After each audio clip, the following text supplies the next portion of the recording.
Amen, sa mga oras na ito, dahil ang pag-uusapan po natin ay tungkol sa buhay ni Jacob. Amen. The life of Jacob. So, yung pinaka-verse po natin is, ano po siya, yung kung paano siya nakipagbuno doon sa, kung paano nakipagbuno si Jacob sa Panginoon. Parang anghel nga yun eh. Anghel muna yung way na nagkatawang anghel ang Diyos na nakipagbuno doon kay Jacob. Amen. So, dadaanan po muna natin yung pinakabuhay ni Jacob bago po tayo mag-focus dun sa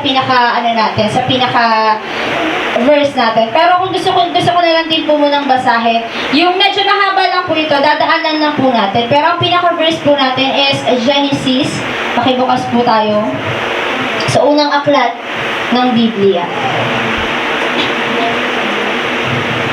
Amen. Genesis chapter 32. Pero ang pinaka-verse po na pagkakausan natin ng pansin is yung 22. Pero basahin po muna natin yung 31 hanggang 21. Kasi ano po siya, parang karugtong siya. Amen. Sabi dito, humanda si Jacob na salubungin si Esau. Si Jacob ay nagpatuloy. Nakita niyo na po mga kapatid. Amen. Genesis chapter 32 verse 1. Amen. Nakita niyo na po ba? Amen. Amen. So, sabay-sabay po natin kumayan ng ating mga Biblia. Sabi dito sa pinaka-title po niya, humanda si Jacob na salubungin si Esau. Sa 32 verse 1, si Jacob ay nagpatuloy ng paglalakbay at sinalubong siya ng mga anghel ng Diyos. Sinabi niya, ito ang hukbo ng Diyos, kaya tinawag niyang Mahanaim ang lugar na iyon. Nagpadala siya ng mga sugo sa kapatid niyang si Esau sa lupain ng Seir, sakop ng bansang Edom. Sa 4, ganito ang kanyang ipinasabi, ako ang abang kapatid mong si Jacob. Matagal na akong naninirahan sa tiyo Laban at ngayon lamang ako uuwi. Marami akong mga baka, asno, tupa, kambing at mga alipin. Pinauna ko ang mga sugong ito upang ipamanihik sa iyo na magkasundo tayo. Sa 6, pagbalik ng mga sugo, sinabi niya, nakausap po namin si Esau at ngayon po ay nasa daan na siya at may kasamang 400 lalaki upang salubungin kayo. 7, sinidlan ng takot si Jacob, si Jacob at labis na nabahala. Kaya't pinagdalawan niyang pangkat ang kanyang mga tauhan, pati mga hayop. Sa 8, upang salakayin sila ni Esau. Ang isang pangkat ay makakaligtas. Sa 9, at nanalangin si Jacob, Diyos ni Abraham at ni Isaac. Tulungan po ninyo ako. Sinabi po ninyong ako'y bumalik sa aming lupain at mga kamag-anak at hindi niyo ako pababayaan. Sa 10, hindi po ako karapat dapat sa lahat ng kagandahang loob ninyo sa akin. Nang tumawid po ako sa Hordan, wala akong dala kundi tungkod. Ngunit ngayon sa aking pagbabalik, 2 pangkat na ang aking kasama. 11, iligtas ninyo ako sa kapangyarihan ng aking kapatid na si Esau. Nangangamba po ako, pagkakita namin patayin niya kami, pati mga babae at mga bata. Sa 12, nangako po kayo'y hindi ako pababayaan. Sinabi ninyong pararamihin ninyo ang aking mga pararamihin ang aking mga inanak, sindami ng mga buhangin sa dagat. Sa 13, binuksan ni Jacob ang kinabukasan si Jacob ay naghanda ng regalo para kay Esau. Pumili siya ng 20 barako at 200 inahing kambing, 200 inahing tupa, at 20 barako. Sa 15, 30 gatasang kamelyo na may mga bisiro, 40 inahing baka at 10 toro at 2 inahing asno at 10 lalaki. Sa 16, bawat kawan ay ipinabahala niya sa isang alipin. Sinabi niya sa kanya, mauna na kayo sa akin, ngunit huwag kayong magsabay-sabay. Magkakaroon ng pagitan ang bawat pangkat. Sa 17, sinabi niya sa naunang alipin, kung masalubong mo ang aking kapatid at tanungin ka, sino ang iyong Panginoon? Saan ka pupunta? Kaninong mga hayop ito? Sabihin mo, ang hayop na dala mo ipinabibigay ko sa kanya, sabihin mo rin kasunod ninyo ako. Sa 19, ganito rin ang iniutos niya sa pangalawa, pangatlo at sa lahat ng alipin kasama ng kawan. Sa 20, ipinasabi rin niya sa mga ito na siya'y kasunod nila. Inisip ni Jacob na sa ganitong paraan, patatawarin ni Esau kung sila ay magtagpo dahil sa mga alaalang padala niya. Sa 21, ang mga alaalang ito ay nauna sa kanya na mahinga muna siya sa kanyang kampo ng gabi iyon. So tuloy po natin hanggang 22. Ito na po yung pinaka-highlight ng pinakabuhay ni Jacob. Na kung saan ito po yung pagpapokusan po natin. Amen. Sa 22, nakipagbuno si Jacob or si Jacob doon sa Peniel. Gumising ng gabi ring yaon si Jacob at itinawid sa ilog Habok ang dalawa niyang asawa, 11 anak at 2 aliping babae. 23, pagkatapos, itinawid ang lahat niyang ari-arian at mag-isang nagbalik sa kabila. Doon nakipagbuno sa kanya ang isang lalaki hanggang magbubukang liwayway. 25, nang maramdaman ng lalaki na hindi niya magagapi si Jacob, pinalo niya ito sa balakang at ito'y lalisad. Sa 26, sinabi ng lalaki, bitawan mo na ako at magbubukang liwayway na. Hindi kita bibitawan hanggat hindi mo ako benebendasyonan, wika ni Jacob. Tinanong ng lalaki kung sino siya at sinabi niyang siya'y si Jacob. 28, sinabi sa kanya ng lalaki, mula ngayon Israel na ang itatawag ko sa iyo, hindi na Jacob, sapagkat nakipaglabang ka sa Diyos at sa mga tao at ikaw ay nagtagumpay. Sa 29, ano ang pangalan ninyo? Tanong ni Jacob. Bakit gusto mo pang malaman? Sagot naman ng lalaki at binasbasan niya si Jacob. Sinabi ni Jacob, nakita ko ng mukhaan ng Diyos, gayon may hindi pa rin ako. Gayon man buhay pa rin ako. At tinawag niyang Peniel ang lugar na iyo. Sikat na ang araw nang umalis siya roon at pipilay-pilay na lumakad. Sa 32, iyon ang dahilan kung bakit hanggang ngayon hindi kinakain ng mga Israelita ang litid ng pigi ng hayop sapagkat iyon ang bahaging napilay kay Jacob. So ang pinaka-focus po natin ng verse na ito is kung paano nakipagbuno si Jacob sa ating Panginoon. Pero balikan lang po natin na konti yung pinakabuhay ni Jacob. So ang pinigyan ko po siya ng title na Jacob. Tapos may parang subtitle siya, which is, sabi dito, Power and Grace of God to Change and Renew, and the Foundation of 12 Tribes of Israel. Alam naman po natin yung parang pinakabuhay ni Jacob from the very start.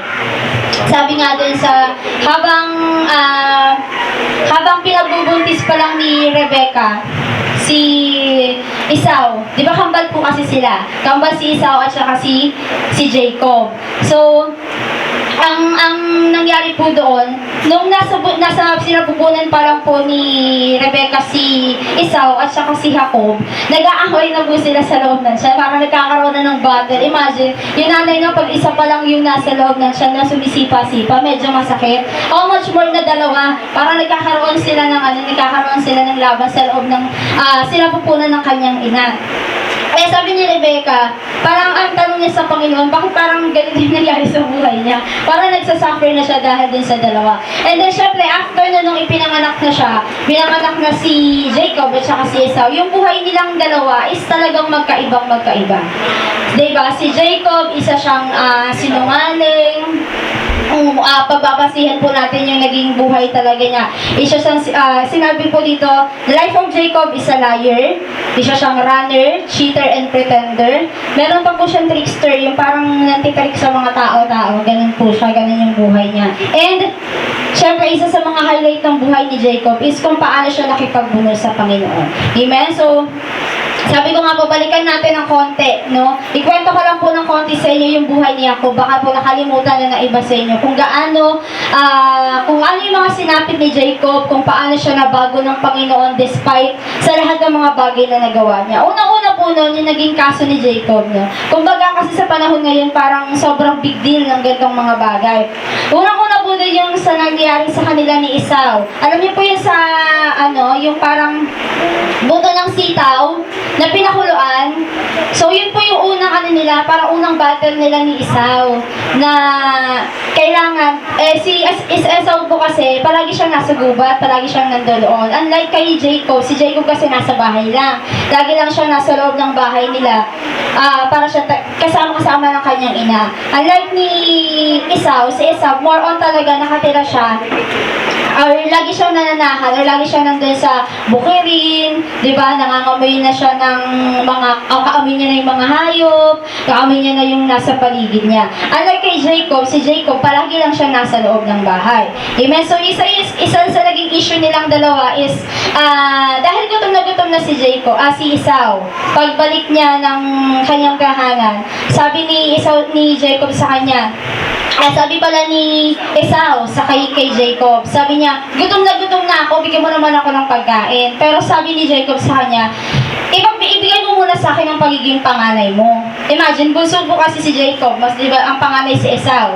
Kahit magkambal silang dalawa, ang parang lumalabas sa panganay ay si Esau. Ang ginawa po ni Jacob, ibigay mo muna sa akin yung pagkapanganay mo, ipapakainin kita. So, syempre nga po, gutom na si Esau ng mga panahon na yon. Eh di pumayag na siya, binigay niya na kay Jacob yung pagiging panganay. Pangalawa po is yung nagsinungaling na naman si si Jacob sa kanyang ama na si Isaac. Amen. So, syempre po si Isaac ng mga panahon na yun is matanda na siya. Syempre, hindi naman po immortal ang mga tao ng mga panahon na yun. Though hindi natin pwede i-compare yung mga na-achieve nilang age sa panahon natin ngayon. Kasi sila nabubuhay 400 years, 300 years, 200 years. Sa atin ang parang pinaka-maximum 100 years. Ano? Si Esau po parang nasa 100 plus, 180 na siya, or 170 plus, ganun. Syempre matanda na siya. Ang gustong mangyari ni Isaac nung mga panahon na yon is bebendasyonan niya si Esau dahil nga si Esau ang panganay. So yung pinaka-blessing ni Isaac is ibibigay niya kay Esau. Kaya narinig ng nanay ni Rebecca na ganito ang gagawin niya, ipagluto mo ko ng masarap na pagkain. Kasi nga po, ano po sila parang si Jacob, paborito siya ng kanyang nanay. Si Esau naman, paborito siya ni Isaac ng kanyang ama. Kaya ang nangyari po nun, narinig ni Rebecca na bibendasyonan niya si Esau. Pero syempre hindi papayag ang nanay niya dahil nga paborito niya si si Jacob. Kaya gusto ng nanay niya si Jacob makatanggap ng blessing.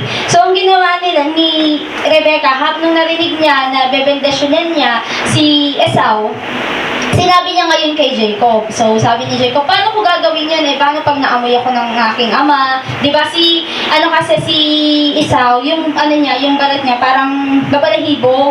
Hindi kagaya kay Jacob na parang medyo makinis-kinis. Sabi, paano pag hinaplas ako ng aking ama, inamoy ako? So, ginawa nila ng paraan para hindi malaman ni Isaac na siya pala si Jacob.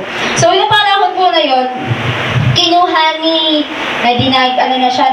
nagmalaala Esau na si Jacob. So, tinrik niya yung tatay niya, ikaw ba talaga si Esau?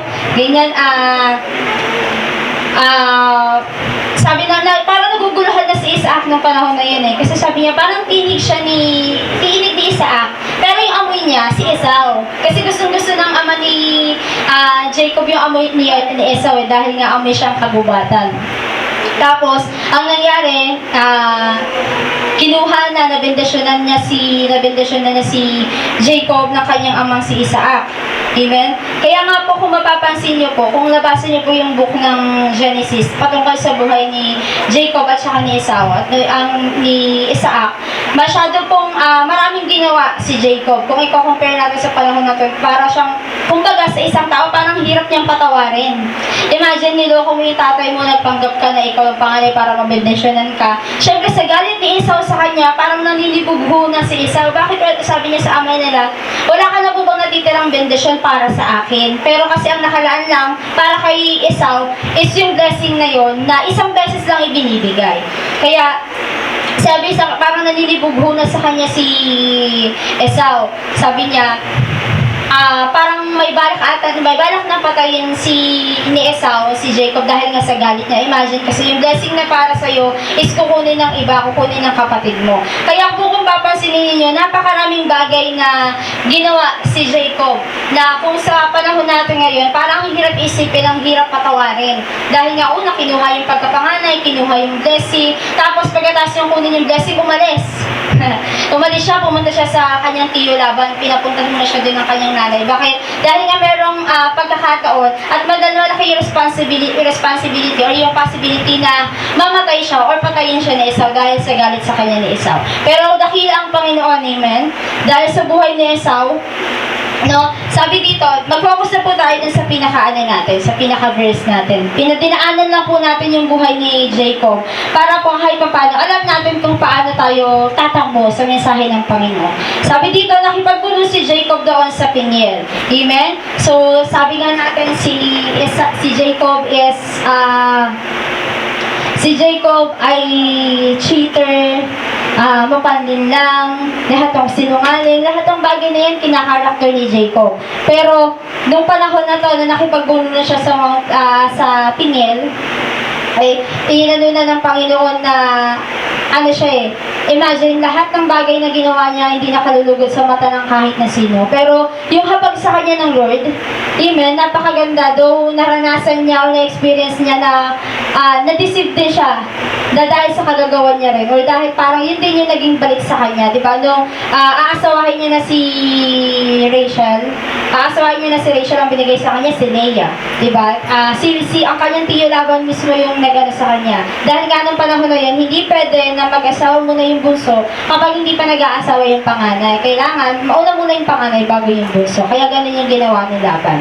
Amen? So, sabi ko nga po, yung pinaka-title ng ano natin is Jacob, the power and grace of God to change and renew. Amen? So, over the things na ginawa ni Jacob, sa lahat ng bagay na ginawa ni Jacob, kung iisipin natin, kung papasinin natin, dapat hindi na siya pinatawad ng Panginoon. Amen? Parang, liar ka naman sinungaling ka, manlilin lang ka, hindi ka karapat dapat sa habag ko. Pero, napakalaki po ng ginawa or napakalaki ng responsibilidad ng buhay ni Jacob sa kung anong meron na po tayo sa mga panahong ito. Amen? So, sabi po natin, Genesis chapter 32 verse 22, kung paano nakipagbuno si Jacob. So, sabi niya dito, hindi niya binitawan sa 26.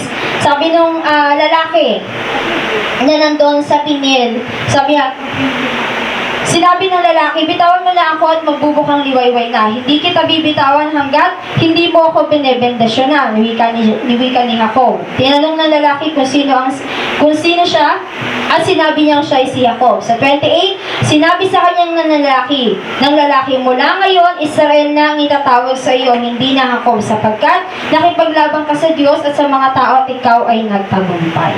Amen? So, sa kabila ng lahat ng bagay na ginawa ni Jacob, yung submission niya sa Panginoon nandun Di ba, nanaginip pa nga po siya na merong hagdan.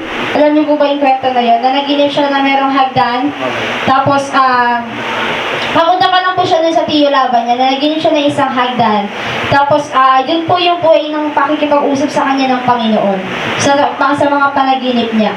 And then, after po nun, kung paano nakipagbuno si Jacob, imagine niyo po kung how eager si Jacob na makipagbuno, 'di ba? Hindi niya alam na hindi niya alam na ang Panginoon yun. Pero sabi niya, nakita niya ang mukhaan ng Panginoon pero hindi pa rin siya namatay. Imagine, kahit gaano daming kasalanan ng ginawa ni Jacob, napakarami niyang bagay na hindi ginawa, napakarami niyang bagay na ginawa na hindi nakalulugod sa kanyang pamilya, sa kanyang kapatid. Pero yung sa kanya ng Lord, yung grace sa kanya ng Lord, nandun doon talaga. Alam niyo po kung bakit? Kung mababasa niyo po doon sa sinabi, meron po dito Amen? Isa sa mga sinugo ng Panginoon. Sabi dito sa Genesis 25, puntahan lang po natin ng konti. Kung bakit, parang sa lahat ng pagkakataon, laging dihado laging talo si Esau. Sabi dito, 25-23, ganito ang tugon ni Yahweh. 2 sanggol ang dala mo sa loob ng iyong tiyan. Larawan ng 2 bansa na magiging magkalaban. Mas malakas yung bata, kaya naman balang araw ang matanda ang alipin itong bunsong ihuluan. Imagine, kaya yung mga bagay na ginagawa, parang wala walang patient ng mga panahon niya si Jacob. Parang lahat ng bagay na gusto niyang gawin is gagawin niya. Tapos, ang gagawin niya, hindi sa maayos na paraan.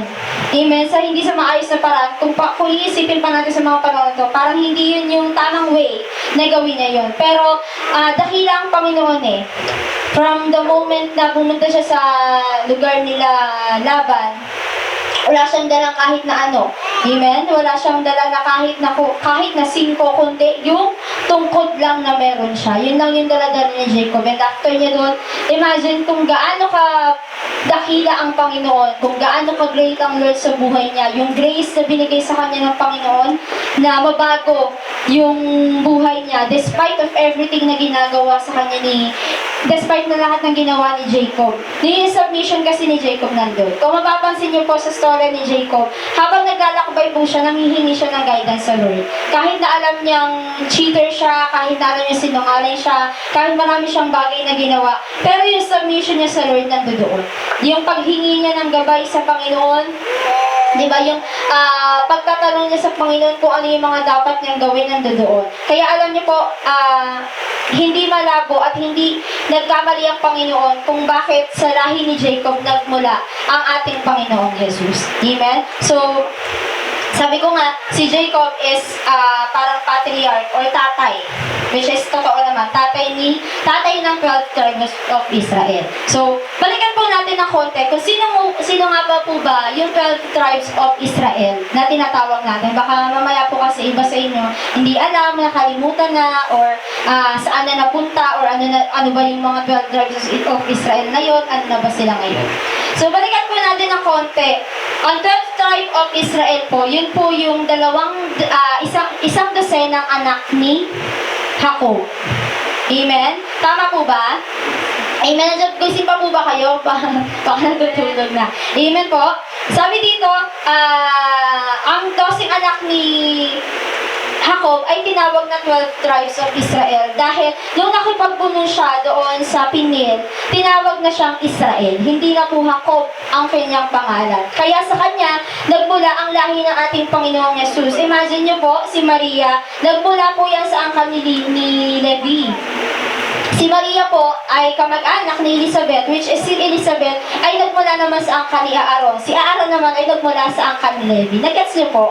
Yung parang anong tawag doon?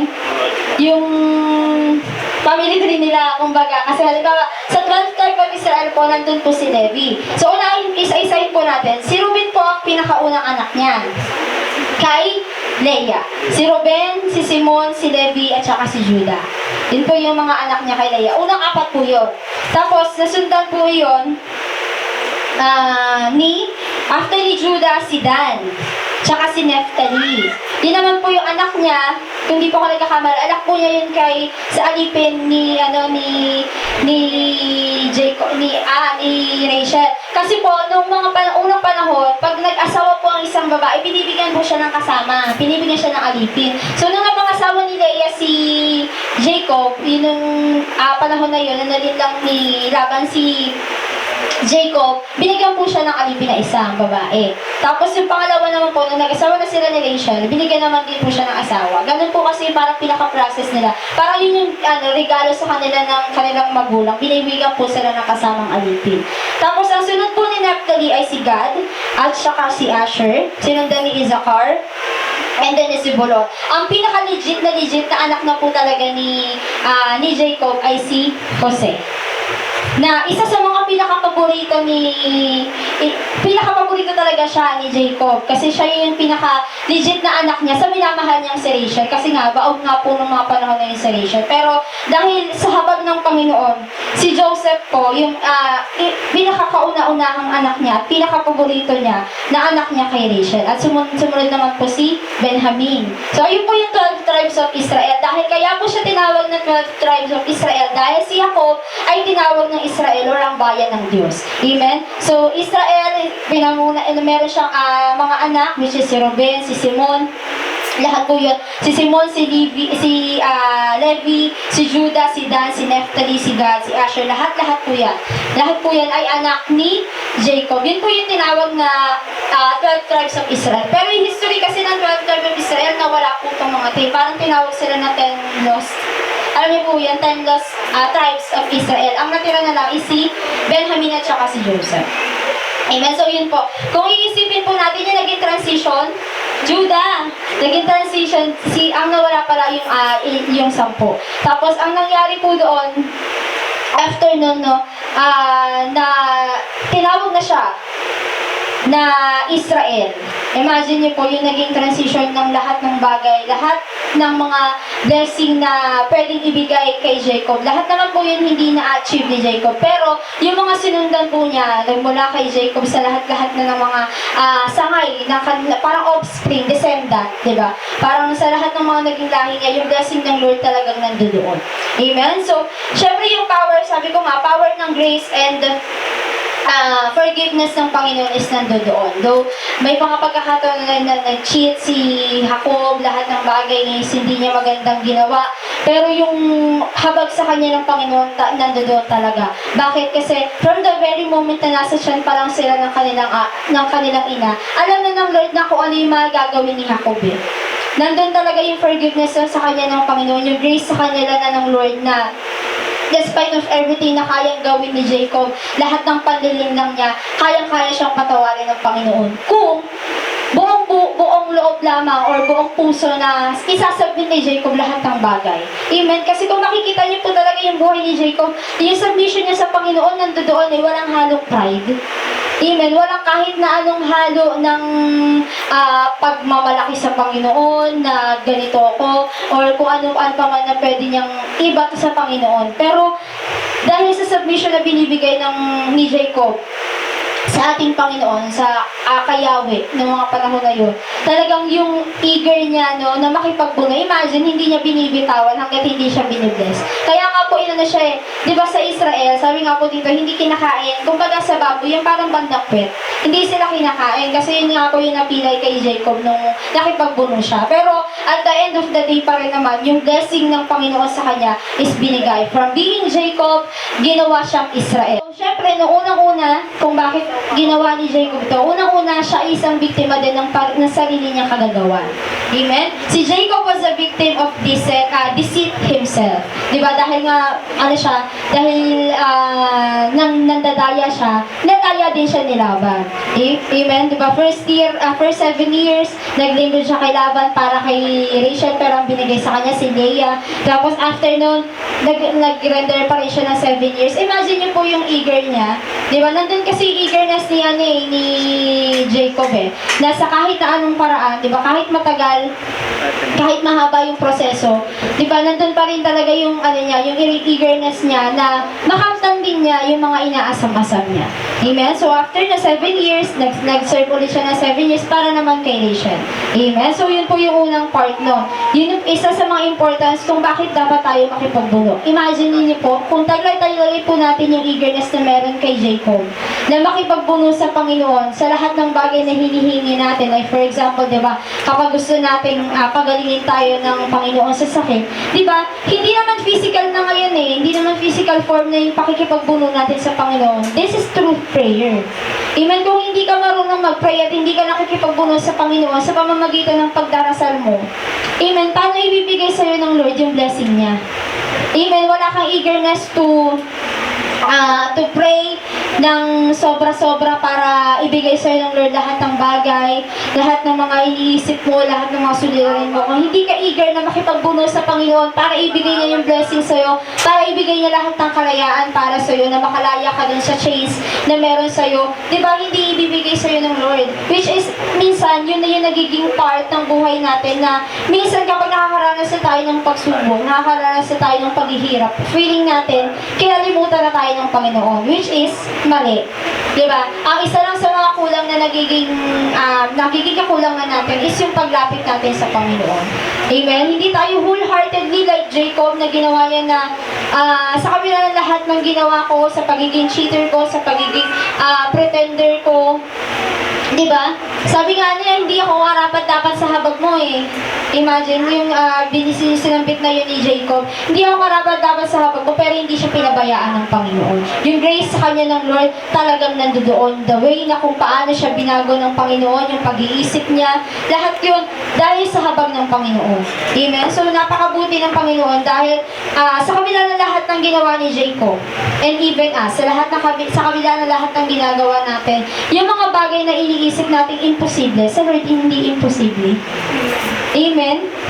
sa kabila na lahat ng kakulangan natin, sa lahat ng kasalanan natin, because of the descendants of Jacob, no, na binigay sa atin through Jacob, si Jesus nandito na sa atin. Imagine nyo yun, kung gaano kalaki yung habag ng Panginoon sa bawat isa sa atin, kung gaano kalaki yung care na binigay sa atin ng ating Panginoon, ng ating Creator, for us to be able na makasama pa rin siya despite of everything na ginagawa natin. Amen. Isa yan po sa mga importansya kung bakit tinatapik po natin, kung bakit natin dinadaanan yung buhay ni Jacob, kung paano siya nakipagbuno. Amen. Pangalawa po is, ayan o, Jacob is a cheater, liar, runner. He has the heart of, but then, sa kabila ng lahat ng yun, he has the heart to dwell with God. Because he knows he can do anything. Sa kabila ng lahat ng bagay na yun, alam po ni Jacob sa sarili niya na hindi niya yun kaya. Kasi nga po papunta pa nga po nung siya sa Haram, sa lugar ng kanyang tiyo Laban, nangihingi na po siya ng guidance sa Lord eh. Amen. Hindi pa man din siya umaalis dun sa pinuntahan niya. Betel ba yun? Yung parang yung bato na dun siya na naginip. Tinawag niyang Betel. Amen. Dun po, yung pa po sa moment na yun yung submission ni Jacob, yung asking niya na tulungan siya ng Panginoon sa magiging buhay niya, magiging lakbayin niya, talagang nandoon. Amen. Despite sa pagiging cheater niya, alam niya sa sarili niya na hindi niya kayang gawin lahat. Hindi niya, lahat ng bagay na yun is hindi niya alam kung ano yung kahantungan. Kasi nga, di ba, meron tayong consequences ng lahat ng actions natin. And then, he asked God for help para makabalik din siya sa Kanaan. Amen? Di ba, dahil nga takot na siya dahil sa ginawa niya kay Esau, na baka after ng ginawa niya, hindi pa rin siya, over the years na malayo siya sa pamilya niya, baka mamaya hindi pa rin siya napapatawad ni Esau. Pero, di ba, yung submission ni Esau para magkabati sila ng kapatid niya, yung eager niya na magbigay ng kahit na anong klaseng regalo para makipagbagi sa kanya sa Esau, nandoon pa rin. Kaya nga po, kung mapapansin niyo po, nung mga panahon na takot na siya takot na siya na baka pagbalik niya patayin siya, or pati yung mga asawa niya at lahat ng meron siya mawala sa kanya. Yung blessing ibibigay sa kanya. Imagine, kasi hindi niya talaga binitawan yung yung lalaking nandun sa pinyan eh. Diba? Hanggang sa masaktan na lang siya, hindi pa rin niya binibitawan. Bakit? Kasi nga nandun nga po yung eagerness niya, yung pagiging brave ni Jacob is talagang nandun doon. Amen? And because of that, sabi ko kanina, because of God changed Jacob, sa kanya nagmula ang ating Panginoong Jesus, mula sa angkan ni Levi, na anak din ni Jacob, na papunta kay Elizabeth, which is Elizabeth, si Maria ay magkamag-anak. Nagmula naman si Elizabeth sa lipi ni Aaron. So lahat po lang yan is because of God's grace. Amen? So sa lahat ng bagay na pwede natin imagine na hindi natin kayang i-achieve, lahat ng bagay na sa isip natin hindi kayang pagawarin ng Panginoon, pero nandoon yung ng Lord nandoon yung guidance ng Lord nandoon yung submission na binigay ni Jacob for us to be able na maranasan yung kung ano yung nararanasan natin ngayon, di ba? Yung salvation na binigay ng Panginoon sa atin dahil yan kay Jacob. Amen. Nagmula yan mula nung pinalitan ng Panginoon yung pangalan ni Jacob. Amen. And syempre, sa lahat ng bagay, lahat ng to is merong patutunguhan. Lahat ng bagay na ginagawa natin, merong consequences, it's either good or bad. Amen. So, kailangan nating paghandaan lahat ng mga bagay na yan. Through the life of Jacob, marami tayong pwedeng aral na mapulot. Amen. Kasi sa mga panahon na to, kung i-imagine ninyo, yung mga bagay na ginagawa ni Jacob, parang ang hirap patawarin. Imagine, sa tao lang gawin, parang ang hirap patawarin. Nagsinungaling sa'yo isang tao, ang hirap mo nang patawarin, bahala ka na sa buhay mo. Diba? Which is, kung i-imagine ninyo kung gaano pinatawad ng Panginoon, gaano pinatawad ni Yahweh si Jacob, diba? Sino ka para hindi magpatawad? Amen? Sabi nga natin, through with Jacob, nandun kung paano in-illustrate ng Panginoon, kung gaano ka-powerful yung grace niya for you to be able to change and renew your mind. Amen? Sa kabila ng lahat ng bagay na pwede mong gawin, lahat ng pagsisinungaling mo, even yung mga worst na bagay na kaya mong gawin, lahat na yan kayang patawarin ng Panginoon. If lalapit ka sa Panginoon. Diba? Sabi nga sa 1 John, balikan natin, sige, pupuntahan po natin ng konti para mas malinaw po sa atin. 1 John, chapter 1, verse 9. Amen. 1 John chapter 1 verse 9. Wait po. Amen. So sabi dito, this is how the Lord forgive us. Kung paano tayo pinapatawad ng Panginoon. Sabi sa 1 John chapter 1 verse 9, kung ipinapahayag natin sa ating kung ipinahahayag natin ang ating mga kasalanan, maaasahan nating ipapatawad sa atin ng Diyos ang mga ito at lilinisin tayo sa lahat ng ating kasamaan at ating kasamaan sapagkat siya'y matuwid. Diba ba? Napakaganda pong sinabi ng Panginoon na everything, na lahat ng bagay na kaya mong gawin, lahat ng pagkakasala, lahat ng kakulangan na pwede mong gawin, diba? Lahat ng mga bagay na minsan pagkukulang mo sa Panginoon, lahat na yun kayang patawarin ng Panginoon eh. Diba? Kung marunong lamang tayong ipahayag sa Panginoon na nagkasala tayo. Minsan kasi may mga pagkakataon sa buhay natin, no? This is the nature of human eh. Parang nagkasala ka na, nagkamali ka na, ikaw pa yung mataas ang pride. Ikaw ba yung parang, bakit? Buhay ko to eh, parang gano'n. Alam mo yun, may mga gano'ng tao which is hindi natin maiiwasan. Yun nga yung naging nature. And because tayo bilang Kristiyano, nakakilala tayo sa Panginoon, isa ito sa mga bagay na binigay sa atin ng Panginoon, which is isa sa mga privilege na meron tayo, which is we are able to connect to God instantly. Diba? Na kahit na anong walang klaseng kahit na sino, ikaw at ang Lord lang, ikaw at ang Panginoon lang, wala nang iba. Ikaw lang at ang puso mo ang hinihingi ng Panginoon eh. Diba? Yung forgiveness, kayang ibigay ng Lord yan. Yung after mo mag-ask ng forgiveness, diba? Able ka na nabaguhin ng Panginoon and i-renew yung pag-iisip natin. Pero, yun nga lang, diba? How would the Lord will able to forgive us kung yung sarili natin hindi natin napapalaya, hindi rin natin kayang palayain. Amen? Kasi may mga ganong instances, sa kabila ng lahat ng pagpapatawad ng Panginoon, ikaw sa sarili mo, hindi mo mapatawad yung sarili mo, pinaparusahan mo. Which is, di ba, like what Jacob did.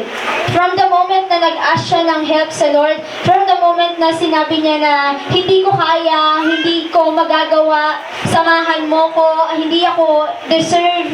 Di ba, nandun yung submission ni Jacob eh. Which is, bilang isang Kristiyano, yun yung mga bagay na kailangan tinataglay natin.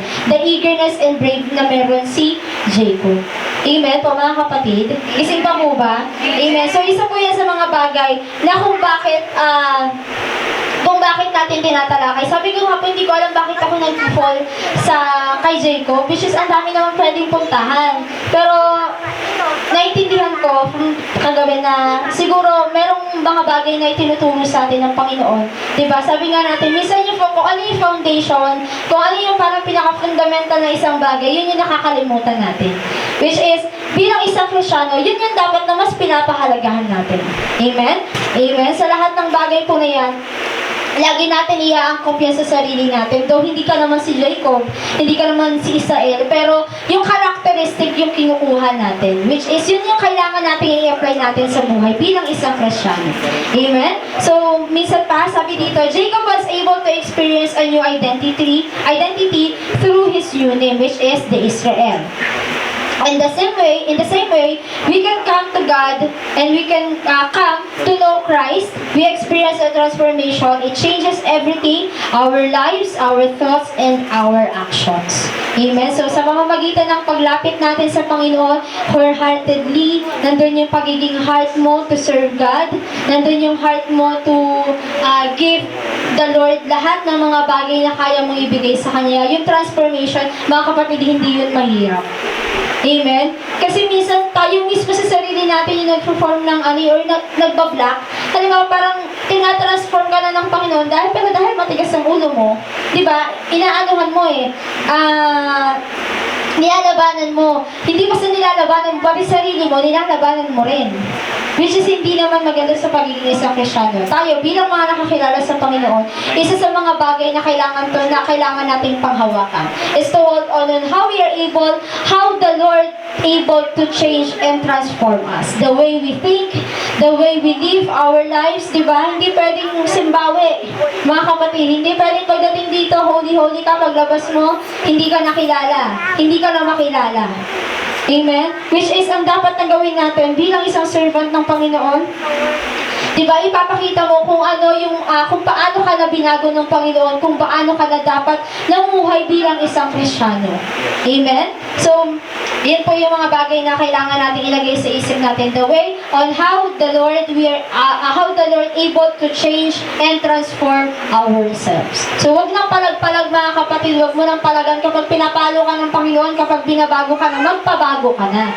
Amen? Hindi yung nagbabago ka na ng way. Which is, siyempre pinabago ka ng Panginoon, pero dahil alam mo bago, nagbago ka ng way. Which is, di ba, kung iisipin natin, mahirap yung magiging consequences at the end. Amen? So, bilang conclusion po, hindi po tayo masyadong nagtagal. Amen? So, bilang conclusion po, makibukas po tayo sa John, chapter 15. John po, John. Nandyan lang yan. John, chapter 15. Wait po. John, chapter 15. Ito po kung paano tayo dapat lumalapit sa Panginoon. Ano yung mga dapat natin taglayin. John, chapter 15, verse 5 hanggang 8. Medyo mahaba-haba lang po ito. Pero lahat po ng kailangan natin, no, is nandito. Amen. Sabi dito sa John chapter 15 verse 5, ako ang puno ng ubas. Hindi. Sa 4 po muna. Simulan po muna natin sa 4.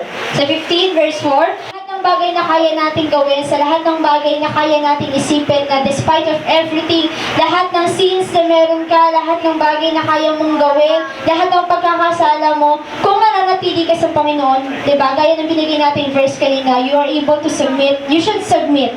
Amen? Lahat ng mga bagay kailangan i-submit natin yan sa Panginoon. Lahat ng nasa isip mo, kailangan mong i-submit yan sa Panginoon. And through that, yung blessing ng Lord talagang bumuhos yan sa'yo. Amen?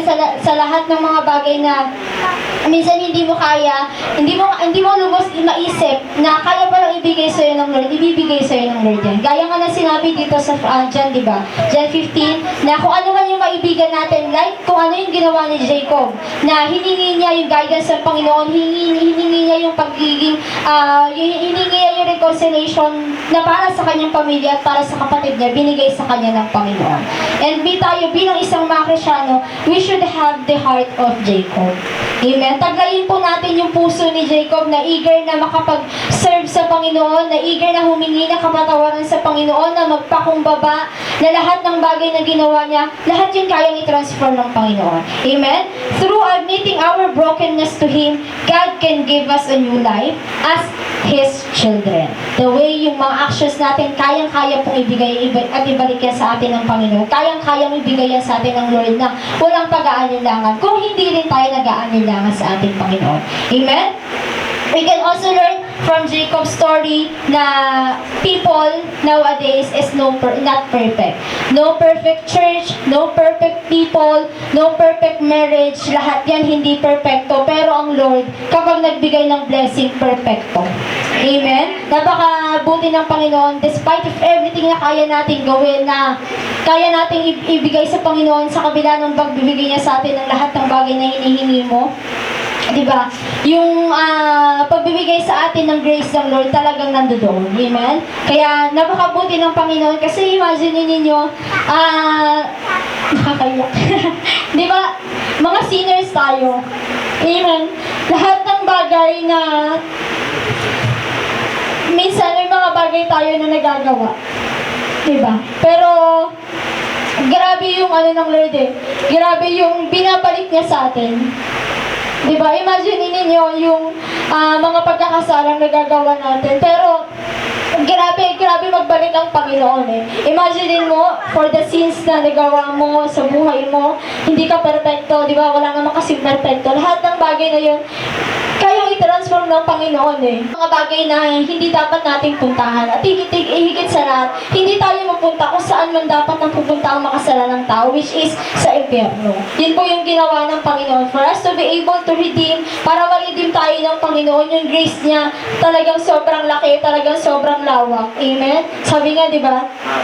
The love of Lord is higher than the heaven and deeper than the sea. Kung imagine niyo lang po yung habang na binibigay sa atin ng Panginoon, lahat ng bagay na yan is kayang ibigay sa atin ng Lord despite of everything na kaya natin gawin or kaya natin mga kasalanan na ginagawa natin sa Panginoon. And sabi nga dito, there is no perfect people, walang perfect na tao, walang kahit na perfect na, even the marriage, di ba? No perfect church, lahat yan hindi perfecto. But sabi dito, there is nothing wrong with question and need to explore the Bible. So kailangan natin na-explore ang Bible, explore natin yung mga salita ng Panginoon. Amen? Na yung Christian faith natin, hindi dapat mabulag. Amen? Hindi dapat mabulag sa lahat ng possibility na pwedeng mangyari at hindi pwedeng mabulag sa possibility na kaya kang bigyan ng Panginoon na mas mahabang buhay, na mas mahabang pagkakataon na makipagnaig sa Panginoon, which is yun yung kailangan natin gawin sa buhay natin. Amen? Bilang mga Kristyano, ilagay natin sa isip natin na hindi tayo perfecto. Pero hindi natin nilagay sa sarili natin na dahil hindi tayo perfecto, hindi na tayo pwedeng lumapit sa Panginoon, which is isa yun sa mga bagay na nakakapagkalungkot sa Diyos. No? Kasi nga, may mga pagkakataon na dapat ka nang lumapit pero hindi ka pa rin lumalapit. Dapat ka nang mabago, binabago ka na ng Lord, tumipiglas ka pa. Amen? Which is, isa sa mga bagay na nagpapalungkot sa Panginoon, hindi yung kasalanan eh. Hindi talaga yun. Ano yun eh, part na lang yun. Pero yung mga bagay na kailangan na isa sa mga nagpapalungkot sa Panginoon is tayo mismo. Kung hindi tayo marunong lumapit, hindi tayo marunong mag-admit ng mga kasalanan natin sa Panginoon, isa yun sa nagpapasakit sa Panginoon, sa kalooban ng ating Panginoon. Amen? So bilang isang mga Kristyano, we should have the heart of Jacob as a servant.